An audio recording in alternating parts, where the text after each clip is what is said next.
I want to start today with firings and resignations over refusal to get vaccinated at a variety of different employers, but specifically within health and hospital systems. We talked about this on the bonus show a little bit earlier in the week, and we're going to dig into some more details. Jeremy actually sent me a couple of links here that I think are interesting to look at from Becker's Hospital Review about what's going on in a number of different health systems. Let's review.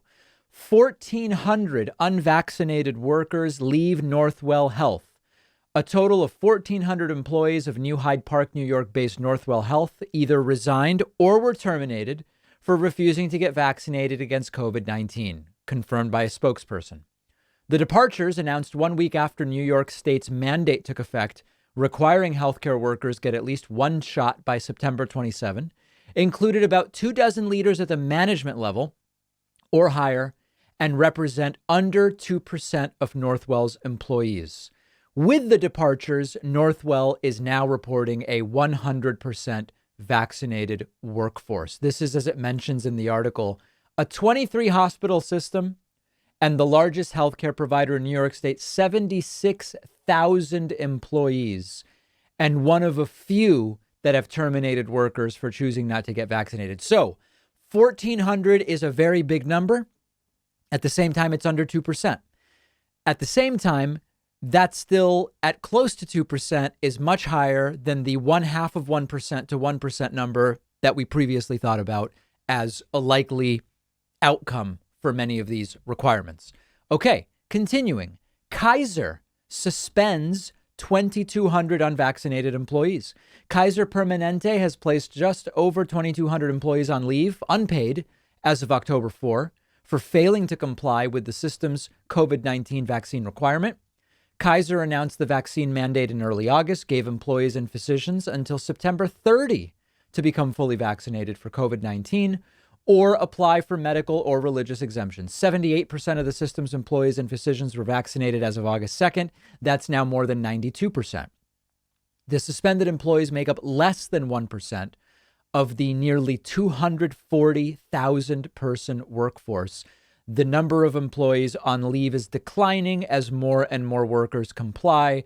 Employees have until December 1. So we previously talked about this issue of fired or unpaid leave. Unpaid leave makes it easier for the employees to get back into compliance and more quickly come back to work, which sounds pretty good. It's obviously, from the standpoint of the employer, easier and cheaper to retain someone than to go and hire someone new.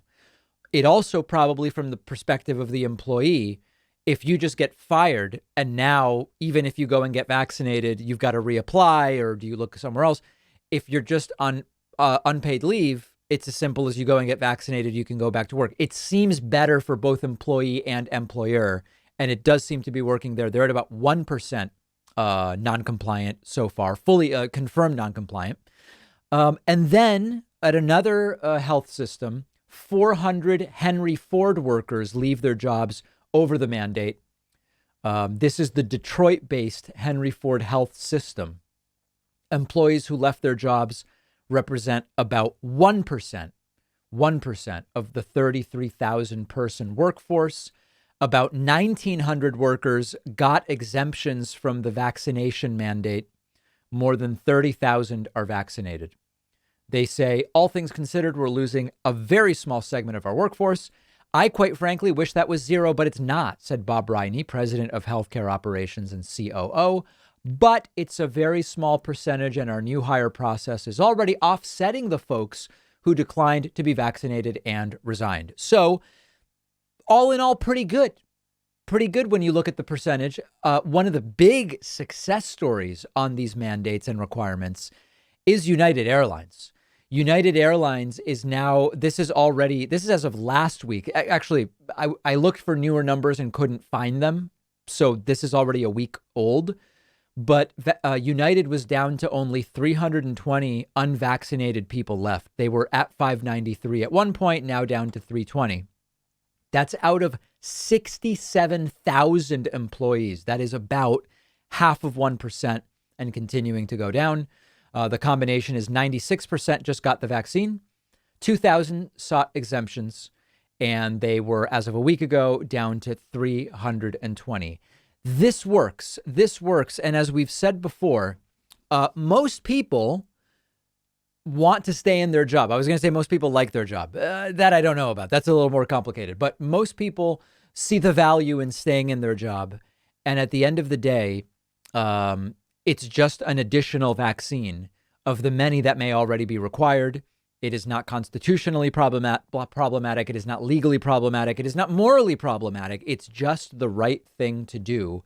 And I think that, I mean, listen, by sheer math, over time, the number of resistors will go down, either because they quit or get fired or get vaccinated or some get an exemption. So I think these numbers are going to continue to improve. And by definition, places are getting 100% into compliance with their own policies. You can say the exemptions keep it short of 100% vaccinated. Technically, you're still in compliance if you get a valid exemption. Some states allow religious, some don't. Some states allow moral objections, some don't. California is very, very strict as far as the exemptions go. But if you look around the country, what we seem to be seeing at large employers is that anywhere from 0.5% to, on the top end, 2-ish%, just shy of 2%, are refusing to get vaccinated. 98, 99, and 99.5% vaccination at the population level would really solve this pandemic. Of course, not everybody's eligible yet, but getting to that point at big corporations is a really, really big deal. We have been following over the last 48 hours a rush to virtue signal by Republicans about the United States border with Mexico.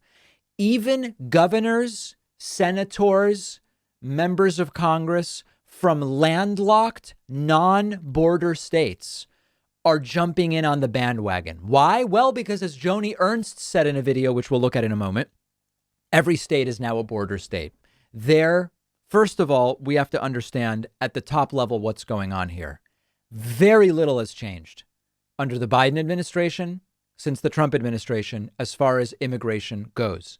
What has changed? Well, as the pandemic has eased, depending on how you look at it, mobility has increased, and a lot of the pent up demand from 2020 of folks who did not move physically is now ramping up. That is responsible for part of the increase we are seeing in folks trying to cross.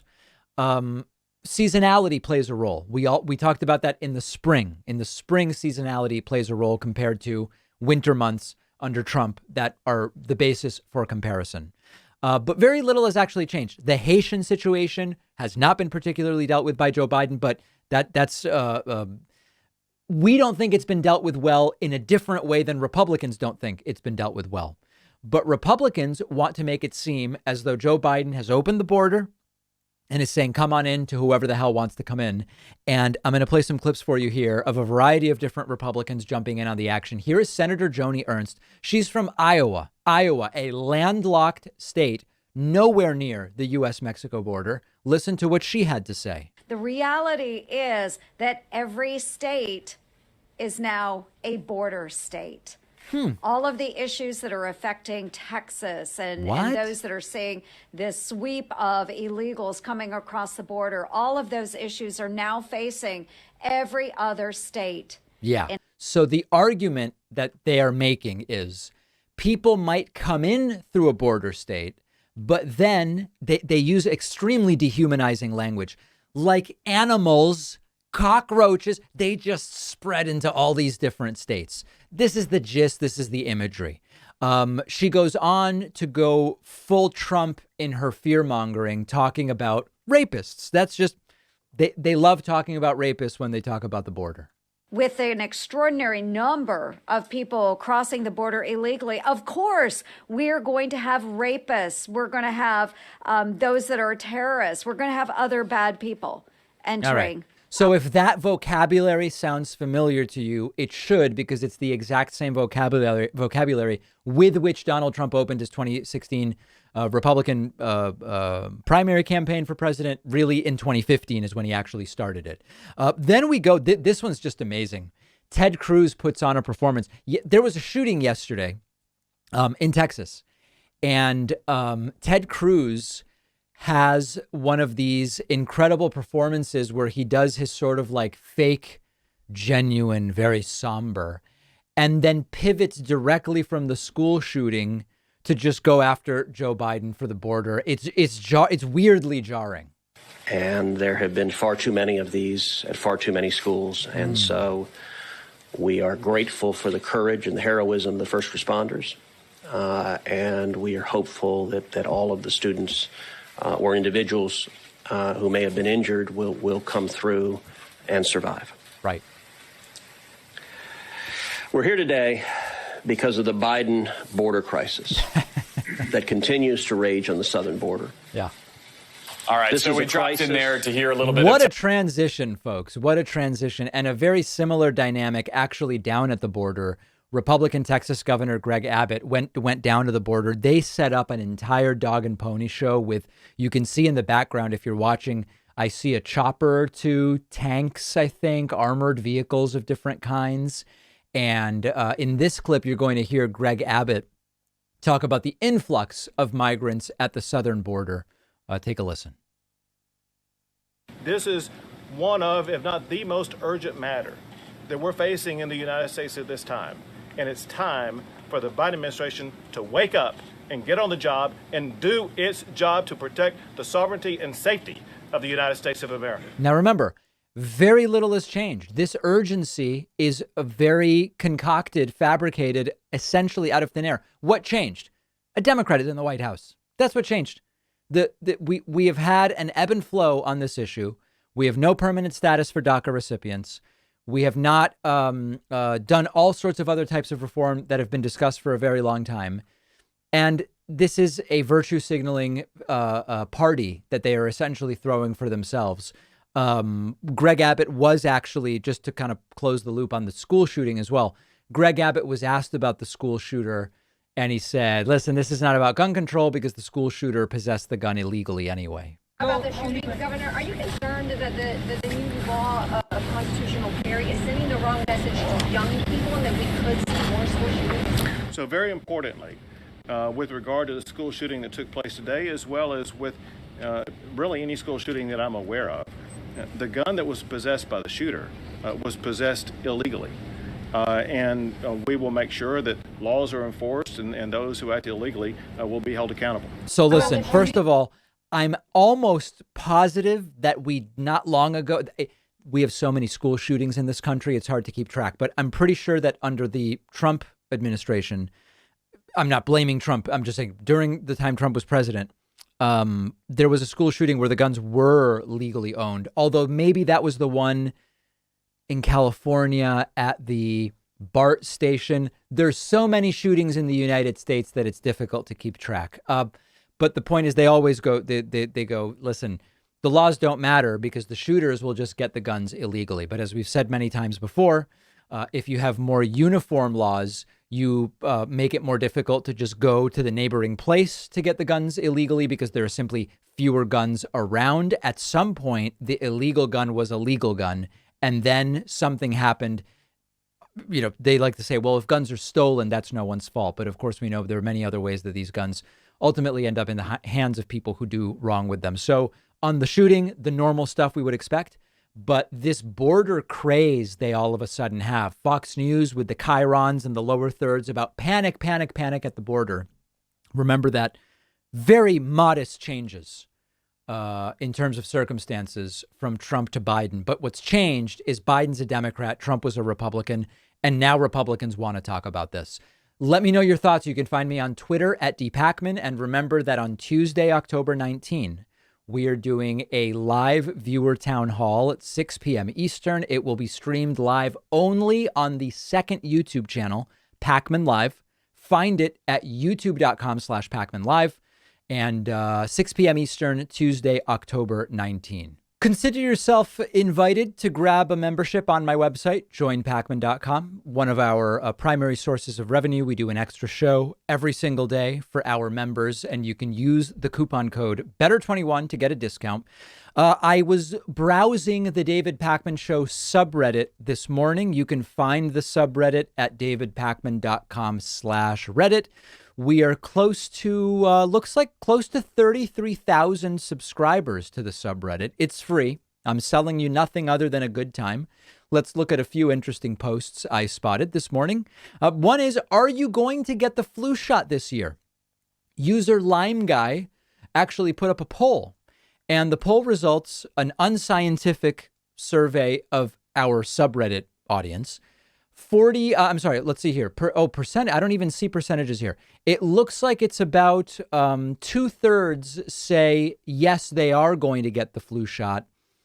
About 1/7 say no, and about a little over that say maybe. I got the flu shot this year.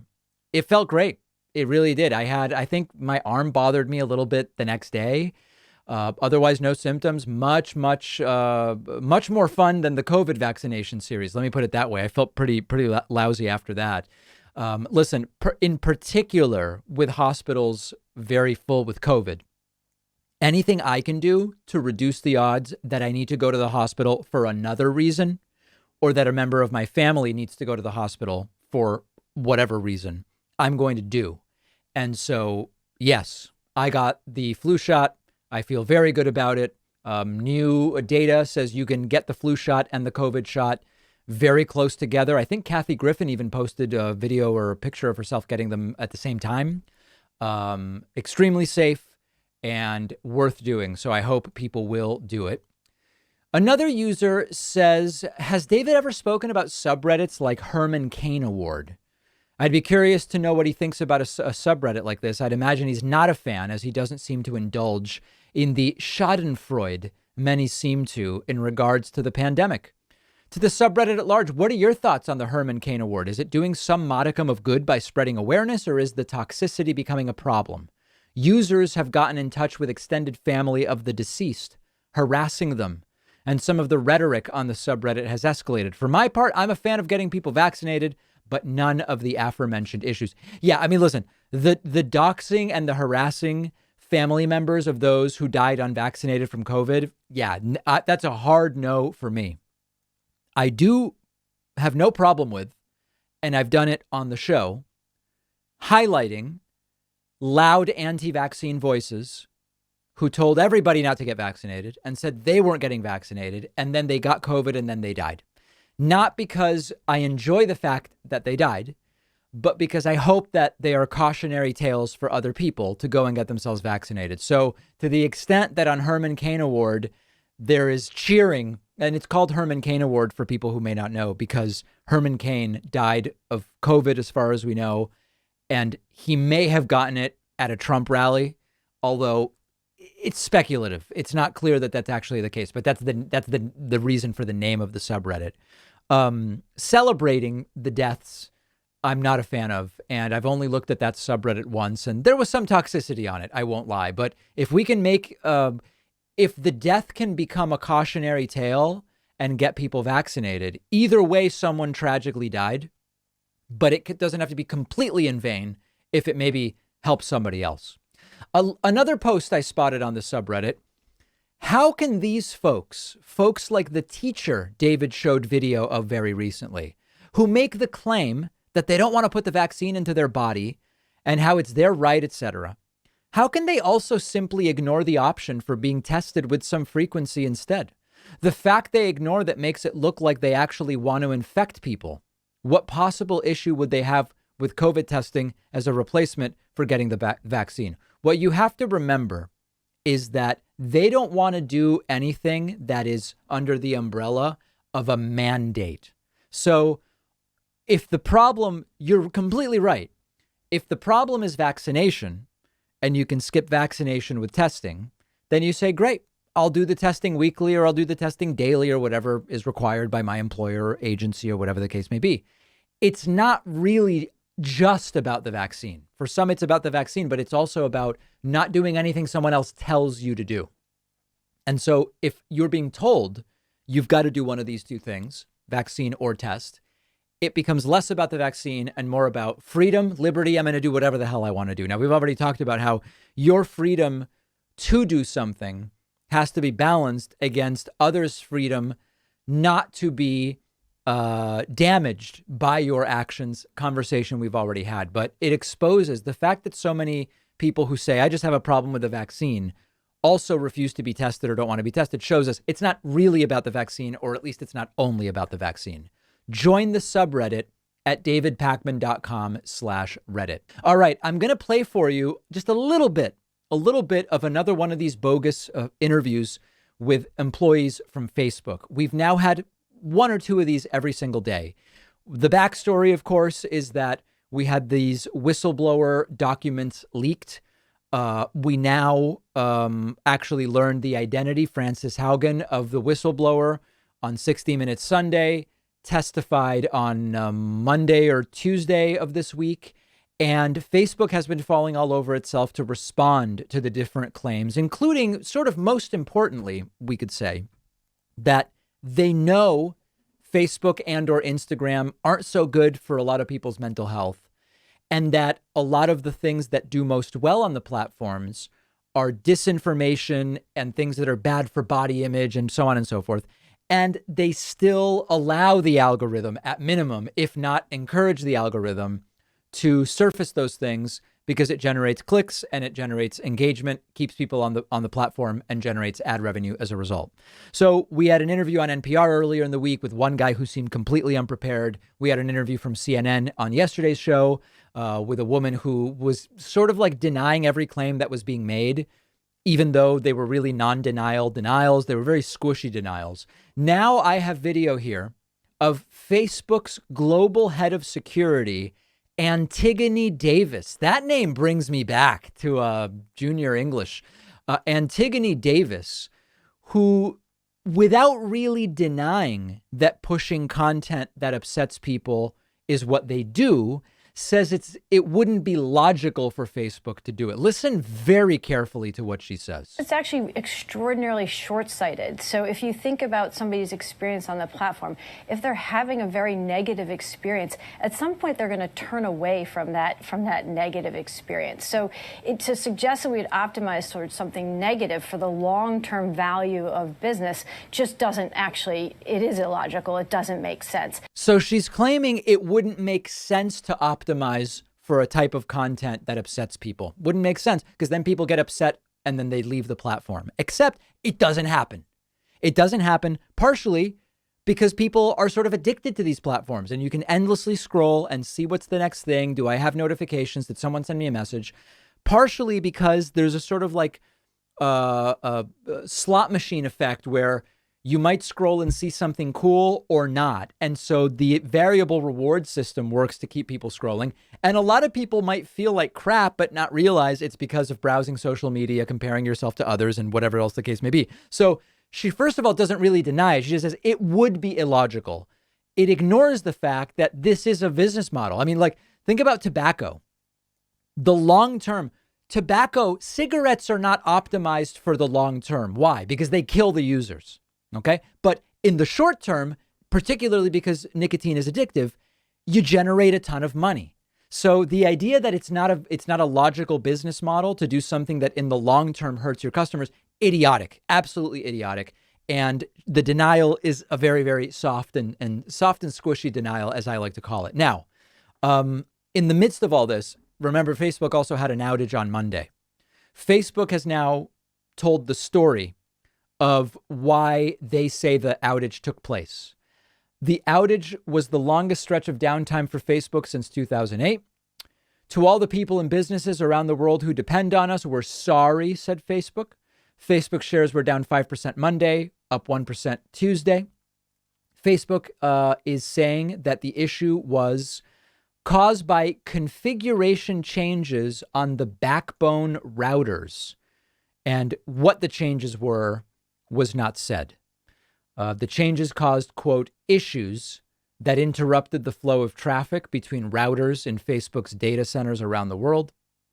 This disruption to network traffic had a cascading effect on the way our data centers communicate, bringing our services to a halt. So for all of those speculating that this was a deliberate outage in order to try to smother the revelations about the Facebook whistleblower, I understand why you think that. The more I've thought about it, the less likely I think it is. The amount of reputational damage that Facebook suffered, as well as significant number of hours during which their ads weren't running. There was a financial problem as well. You could say it was all worth it to smother the whistleblower stuff, but everybody's posting the whistleblower stuff now anyway. So I am leaning against it having been a deliberate outage. But if you disagree with me, let me know. And we'll have more clips from these very strange interviews with seemingly unprepared Facebook executives on our Instagram, which you can find at David Pakman Show. So we've been talking for a while now, I mean, really since the January 6th riots, about the different stories that those who want to excuse what happened on that day have been telling about what took place. Many of these stories you've heard before. It wasn't really Trumpist. In other words, it was Antifa in disguise or people pretending to be Trumpists. Or, in direct conflict with that, it was Trumpist, but they weren't violent. It was peaceful.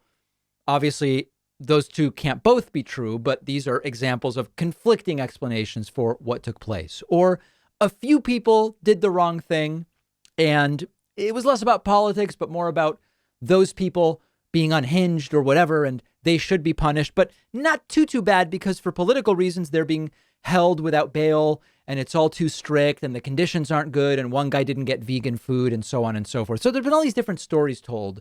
The FBI set it up. Tucker Carlson played with that one for a little while.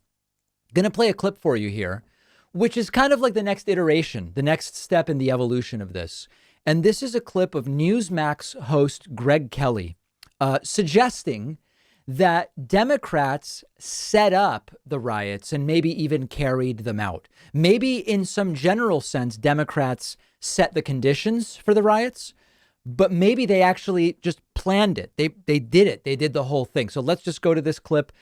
I'm going to play a couple minutes of it because even the lead up is crazy. Again, this is on Newsmax. This is really wacky, weaponized stuff. Let's get into it. I loved it. I loved the trolley. I love King Friday. He's going to show up eventually. I loved it. As a child, as a 4 to 7-year-old child, and occasionally in college. Look, the land of make-believe is for children. It is not for adults, but we are, in Joe Biden's America, they want us to live in the land of make-believe. They're going to pretend. Imagine smearing Mr. Rogers in order to make this very ridiculous political point. Pretend that black children aren't being killed by other black children. Okay, now, this is the black on black violence myth. What do I mean it's a myth? Are black people killed by black people? Yeah. When you look at the actual data, the odds of a black person being killed by a black person are within a couple percentage points of the odds of a white person being killed by a white person. We still have a relatively segregated country, and people overall are around people like them, and thus are likely to be victimized by people that are like them. For years, we've known this. They don't care. This is happening. This is happening, and it can't be denied. This is a crisis. Yet, no one wants to talk about it. No one wants to talk about this. It is happening, and nothing is being done. It has become so bad under Joe Biden because, well, he's in so much denial. How about this? The crime wave, the conventional crime. I'm talking about robberies everywhere, shootings and robberies. You know, Black Lives Matter, the summer last year, it led to all kinds of help yourself to anything you want in the store. Consider how unhinged this is, by the way. These are all unrelated issues that he wants to put together as Biden caused all of it. It's racist to make an arrest or even call the cops. This is bad, bad stuff. So in the land of make-believe, Joe Biden's land, none of this stuff is happening, but what is happening, the scourge of white supremacy. Yes, white supremacy is responsible for all this stuff. We had to go back quite some way to find footage of this. White supremacy does exist. Now, for people who are looking, you know, he's making fun out of, we had to go back to 1925 to show a rally of white supremacists. Of course, this, whatever degree of problem you believe white supremacy is today, with the advent of the internet, social media, and other types of communication, you don't need parades. Not everything that lacks a parade doesn't exist, I think is the point that we should be taking from this. Are some idiots who believe in that, and they're off in the woods somewhere. Knock yourselves out. Don't break the law. And if you do, well, you should be arrested. Here we go now. January 6th is another fixture in the land of make-believe that this was the worst thing that ever happened. Not that it was a trespassing event, not that Democrats may have had a hand in setting the conditions and even perhaps setting the whole thing up. Whoa. There's something to talk about there. All right, all this stuff is going on. All the other stuff is not going on, but they're saying it's going on. Okay, so he just kind of goes into completely wacky, delusional stuff at this point in time. So this is the next iteration where they've tried to blame everyone other than themselves. However, when they blame Democrats for the insurrection, they're admitting there was an insurrection, right? Like, should we consider that a victory to some degree? But this is another layer as to why, as I've been saying earlier this week, these folks have to be held accountable. And when I say that, I mean the insiders need to be voted out of office in 2022. They're not going to be. Many of the insiders are in dark red districts, and there's no chance that they're voted out. It's just not going to happen. But we need there to be consequences. Number one, in order to be able to say, here are the people. It's not Democrats. It's this list of people who rioted and they've been found guilty and sentenced. And it's this list of people in the House and Senate and they've lost their seats. We're not going to get that, not to the degree that I would hope, but it's what we would need in order to undeniably be able to push back against these horrible narratives that are being created. Like maybe Democrats not only set up the conditions, but actually set up the entire thing. There's a contingent that won't care. There's a contingent that will always believe it was Antifa or it was peaceful Trumpists or what. They're never going to believe it. But we want to be chipping away and having something really specific to say, no, it wasn't Democrats. Not a single Democratic member of Congress or whatever. These were Trumpists. They were prosecuted. They were found guilty. They were sentenced. These are the elected officials who did it. And I wish I could say I was confident that we were going to get that. I don't think that we are. I still don't think that we are to the degree that we really need it. If you think we're going to get those consequences, let me know when and how you think we're going to get them, because I don't think that mostly the slaps on the wrist that we're seeing right now are cutting it. And we'll see. There's still many cases pending. Hey, this is really a disgusting story, not only of media propaganda, but also in a sense of media consolidation. Reuters has done a very, very good special report about how the radical, outrageous right-wing media network OAN, One America News, the people we would see in the press briefing room yelling questions from the back at Trump and even to Jen Psaki to some degree. They are 90% funded by AT&T, the same AT&T who bought Warner Media, which owns CNN. So this story is about a lot of different things. The report on Reuters is extensive and we're linking to it. Okay. We today, for time purposes, are going to look at sort of a summary from Mediaite of the Reuters investigation. Okay. One America News, the self-styled news channel that pumps out pro-Trump propaganda, has received tens of millions of dollars in funding from AT&T, according to a stunning new report. Reuters unearthed how the far-right channel, which distinguished itself in cable news by peddling the most extreme 2020 election conspiracy theories, is being propped up by the world's largest communications company. A Reuters review of court records shows the role AT&T played in creating and funding OAN, a network that continues to spread conspiracy theories about 2020 and COVID. The role that AT&T played in the launch of OAN was revealed by the network's founder, Robert Herring Sr., in a deposition obtained by Reuters. Quote, OAN founder and chief executive Robert Herring Sr. has testified that the inspiration to launch OAN in 2013 came from AT&T executives. They told us they wanted a conservative network. They only had one, which was Fox News, and they had 7 others on the other left-wing side. When they said that, I jumped to it and built one. Since then, AT&T has been a crucial source of funds flowing into OAN, providing tens of millions in revenue. Court records show 90% of OAN's revenue came from a contract with AT&T-owned TV platforms, including DirecTV. What makes this bizarre tale even thornier, AT&T owns Warner Media, which is the parent company of CNN. CNN's parent company is funding OAN. And again, I encourage you to check out the entire Reuters report. So there are so many stories here, guys.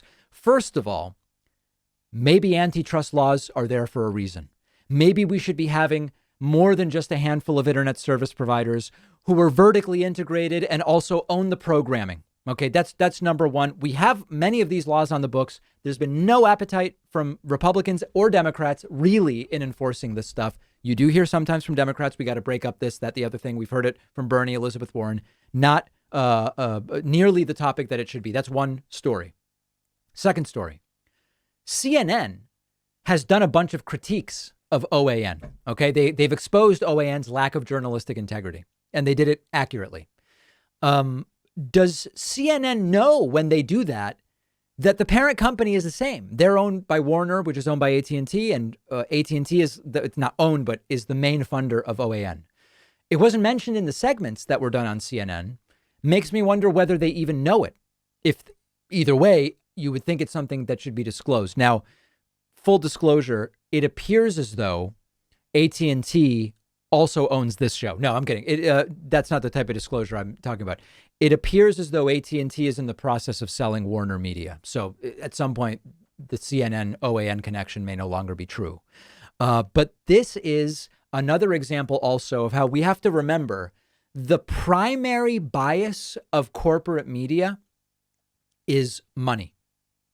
MSNBC is corporate media, and editorially, they lean left.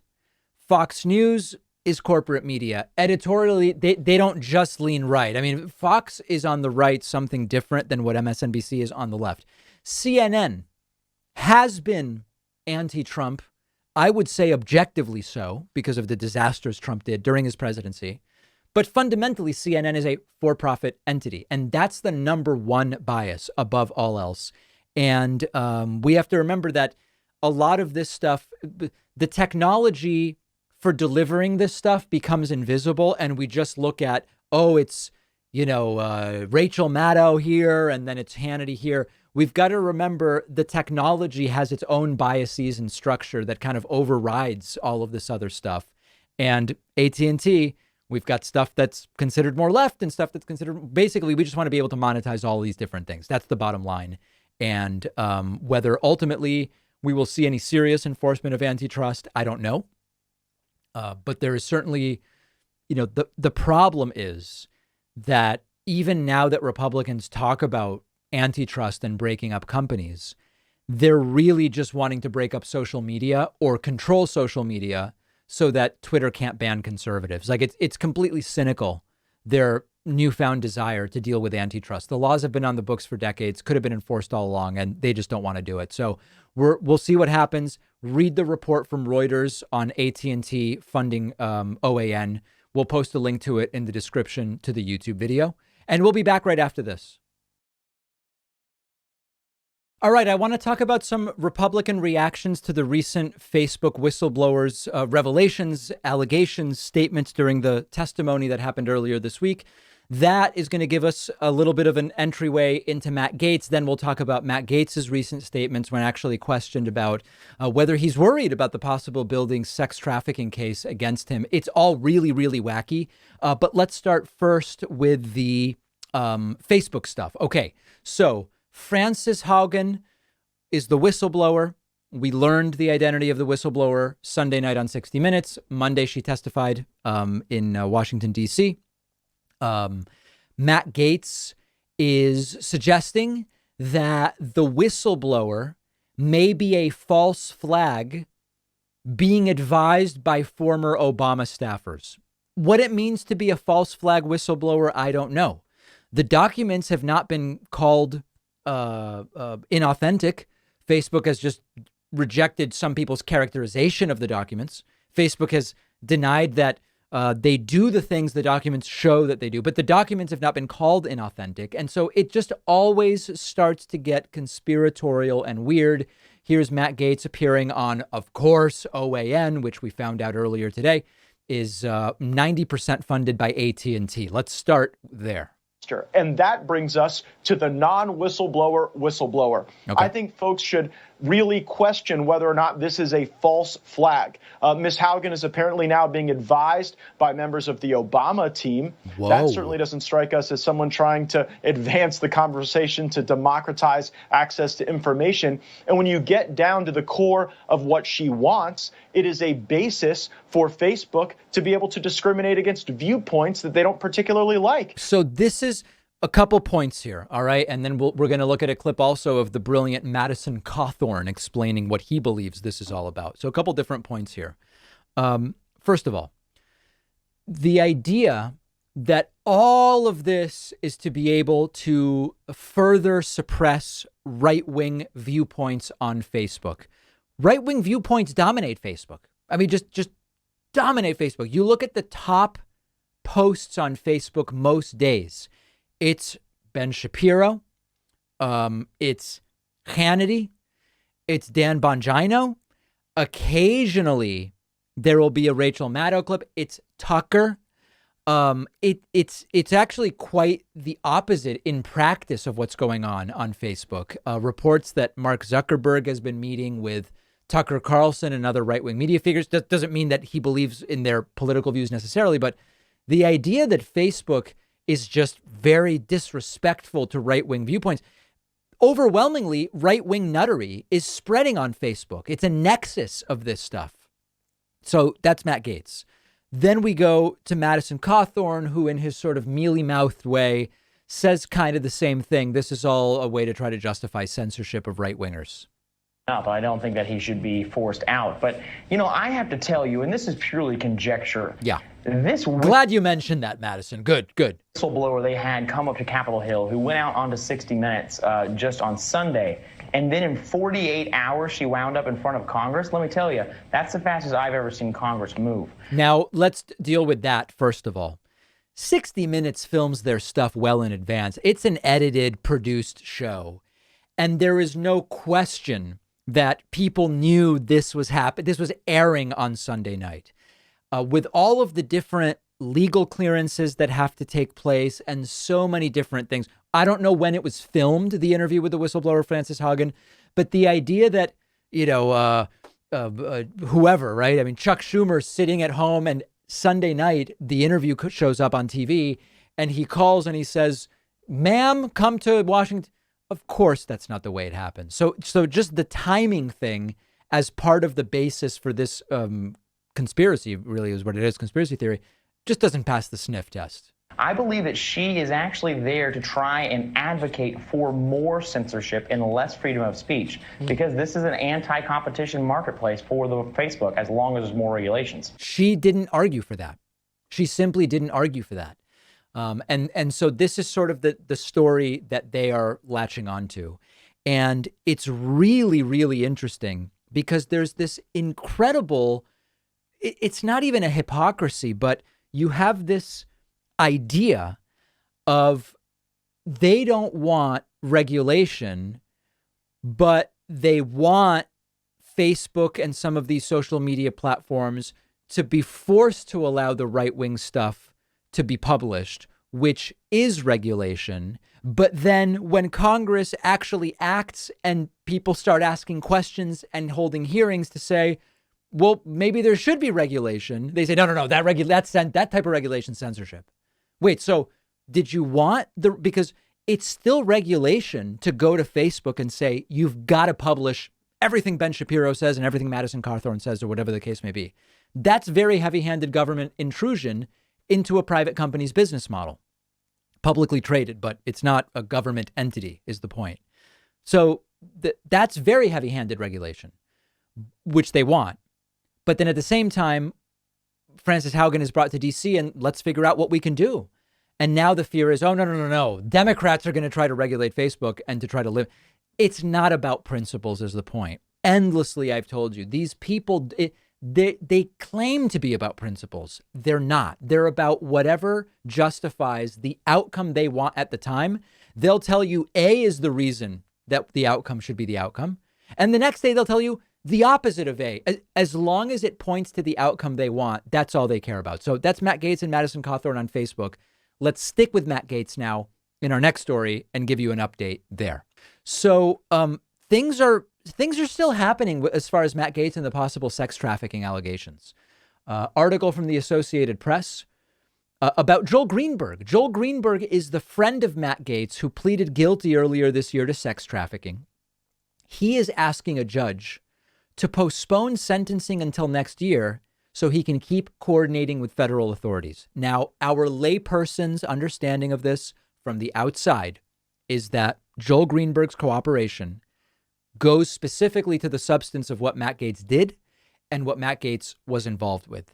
That's the belief, that the idea of some kind of co-conspiracy involving these individuals. I'm using that term colloquially, not in the legal sense. So Joel Greenberg says, give me more time. I'm going to keep giving investigators stuff, which we believe might eventually be used to charge Matt Gaetz. Greenberg asked to move the sentencing to next March. This will give the former local tax collector from Orlando more time to be interviewed by federal investigators. According to the court filing, which said the extension was unopposed by prosecutors, meaning they're probably getting pretty good stuff. Quote, indeed, Mr. Greenberg's ongoing cooperation, which will not be completed prior to his current sentencing date, could have an impact on his final sentence. He wants a lower sentence by continuing to give them dirt. Greenberg is facing up to 12 years in prison after pleading guilty last May to 6 federal crimes, including sex trafficking of a child, identity theft, stalking, wire fraud, and conspiracy to bribe a public official. Gaetz was not mentioned in the plea agreement, but Greenberg's cooperation could play a role in an ongoing investigation into whether Gaetz paid a 17-year-old girl for sex. So let's now go to some clips of Matt Gaetz. Matt Gaetz appeared on ABC3. I believe this is down in Florida. And he is asked about whether he's concerned about what's going on with Joel Greenberg. And he says that he's not. He's more concerned about socialism. Are you worried that you're going to be charged based on Joel Greenberg's actions and your associations with him and your actions with him? I'm not. I'm way more concerned about the socialism engulfing our nation than the scandal. Sex trafficking? No, we're becoming socialist. What? Seems to be engulfing the media. I'm glad that people are able to view these anonymous, baseless allegations against me through the lens of the extortion effort that Steve Alford was a part of, that other people were a part of. Are you worried? And that, by the way, if you're hearing that and saying, what on earth is that about? Gaetz, and I believe maybe even his dad is somehow tied into this. They're claiming they're being extorted, or that Gaetz's dad was being extorted or something like that.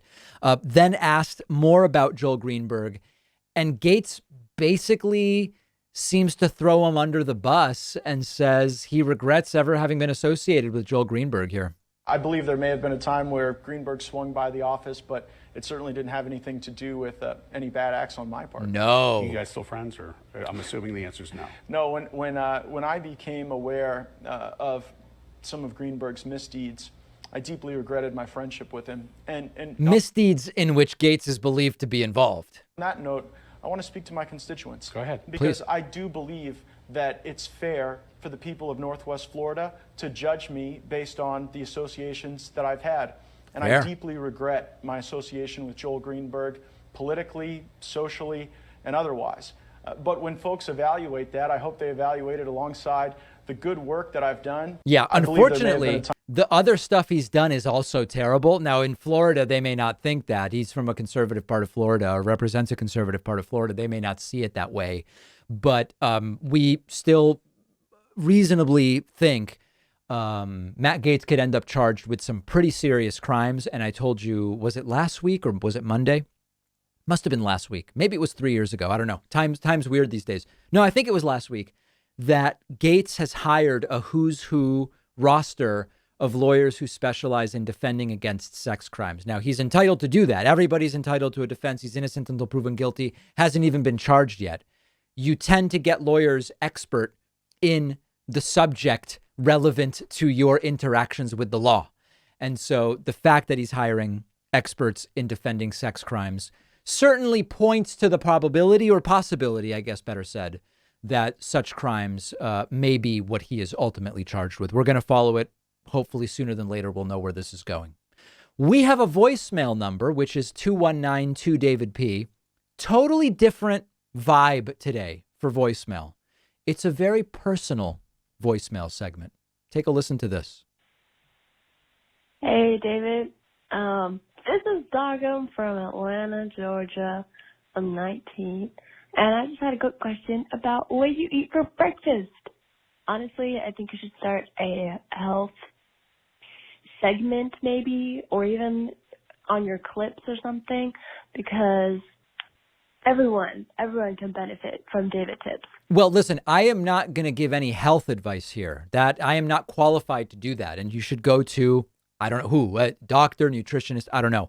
I will tell you my typical breakfast repertoire. We need a break from the serious stuff, folks. Please don't come after me. Don't go. I actually get a lot of questions about my breakfast. I am not a big savory for breakfast guy. I'm sorry. I'm not a big sweet for breakfast guy. I'm more of a savory for breakfast guy. So sometimes I'll have a croissant and a coffee. All right. Now I know the croissant is somewhat sweet, but that's like as sweet as I would go. No marmalades, jams, preserves, or coulis on it whatsoever. Just a plain croissant. Got to be a good. You want it crunchy on the outside, fluffy on the inside, and a coffee. But more typically, like at home, I don't tend to have croissants. Typical breakfast for me. I will saute up a slice or two of turkey bacon, folks, not regular bacon, and an egg over medium, and then half an avocado. That's like a perfect breakfast for me from the standpoint of savory and from the standpoint of protein plus healthy fats plus fiber. It's really got everything there. Sometimes now this people know about my love affair. We fell in love with sweet potatoes. And if I've got roasted sweet potatoes from a previous meal as leftovers, I will sometimes take a sweet potato and make some vertical cuts almost to get me like an English muffin size and shape, 2 little discs of sweet potato, which I will saute up, egg over medium on top of the sweet potato, almost like Benedict, except instead of English muffin, it's the sweet potato. That's not bad. Trying to think. That's basically it's something like that. I might make avocado toast if I'm more of a bread mood or something like that. But those are my breakfasts. I am not into. I haven't had cereal in who knows how long.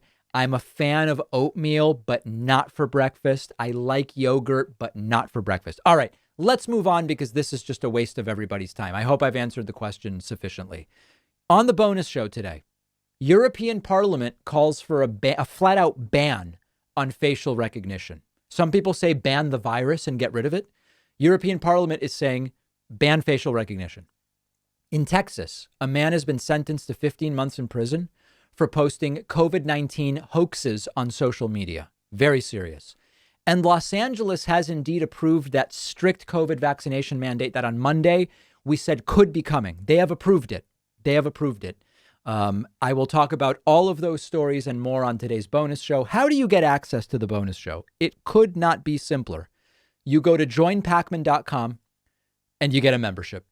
If you'd like a discount, you can use the coupon code BETTER21. And if you'd rather pledge via Patreon, you can also do that by going to patreon.com/David Pakman Show. People worried, where was Pat yesterday on the bonus show? Pat will be back with us soon. Just me on today's bonus show, and tomorrow Pat will be back with us very, very soon after the Columbus Day holiday. Join today. I'll see you on the bonus show. Pat and I will see you very, very soon.